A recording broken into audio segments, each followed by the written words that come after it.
Ofii isaanii fangaa kutaa torbaffaa caatti qofa barachuun kan himamu pirezidaantiin Bilxiginnaas erga gara aangootti dhufanii yuunivarsiitiilee hin ijaarru barattoota qallabaa barsiisotaaf ammoo miindaa kaffalaa dhaloota hin barsiisnu jechuun dhaadatu.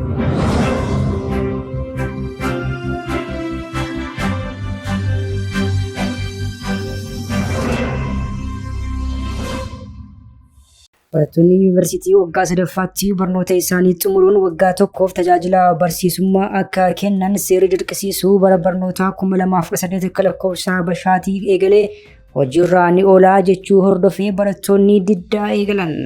Faayidaa fi miindaan barsiisonni argatan gahaa miti jechuun hanqinni barsiisotaa sababa ka'eef ministeerri barnootaa Biraanuu Naggaa mana maree duratti himeera.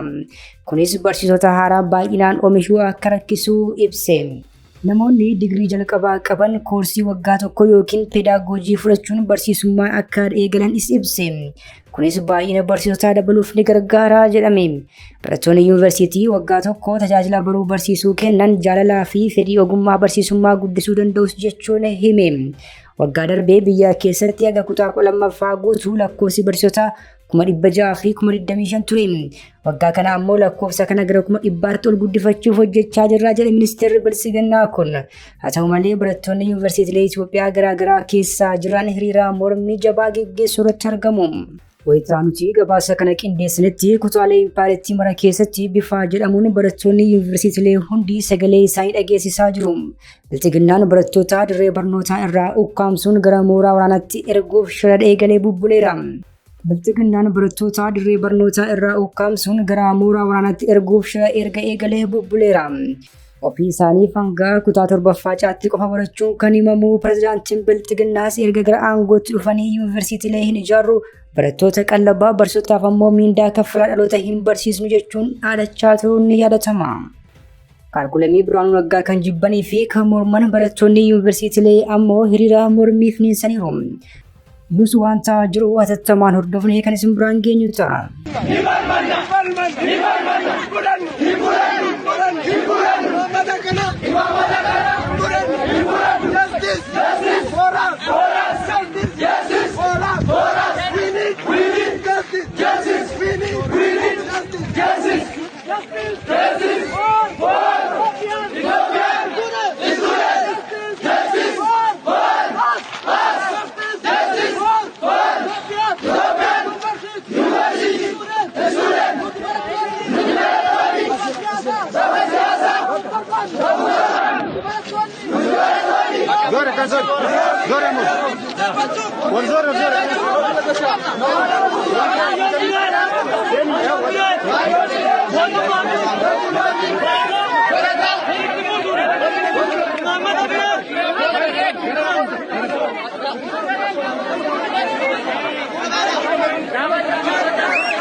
Isa kanaaf ammoo yaada qabdan bifa danda'ameen intanaa goone sooshaal miidiyaa irratti kallattii adda addaan dhiibbaa irratti uumuu dandeessa jechuudha. Hin danda'ama yoo ta'e tokkuma tokkollee itti dabaluu hin danda'a yoo ta'e jennee ture jechuumaa fi gaarii dheeroon dhaga'uu baatan jennee fudhannaa jira. Kun waan kamirraayyuu bilisadha.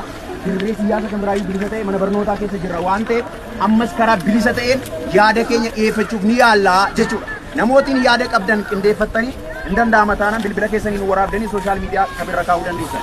Yaadota isin haasoftan akka nama barateetti haasaa alalfadhaa fi yaada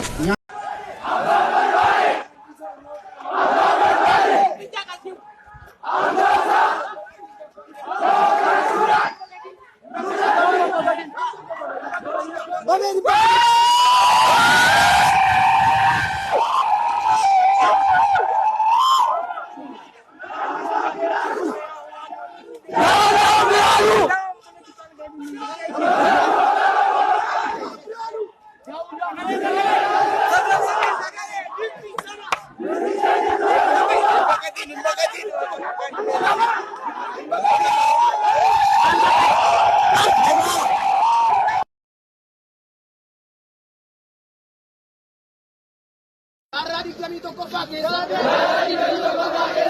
Karikuleemi dadhaba. Kanakka ammaa kana biyya keenya irratti hojiirra ooluu qabu. Sa'aatii kanatti yeroo biyyoonni addunyaa waggaa 18tti rifeensummaa kennaa jiranitti ijoolleen Itoophiyaa waggaa 30tti digirii bira ga'uun qabdu. Yeroo nuti itti biyya keenya jijjiirru, yeroo nuti itti oomisha oomishnu, yeroo nuti itti hawaasa keenya qaqqabnu, barnootaatti dhumaa jira. Kanaafuu ministeerri barnootaa qaamni inni ilaallatu hawaasni biyya kana keessa barattoota wajjin ta'uun kaayyoo dhokataa barattoota irratti adeemsifamaa jiru dura akka dhaabbattan nuyi barattoonni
walitti siqaa tokkummaa sagalee gajjaa siyaasaa bilisa ta'e.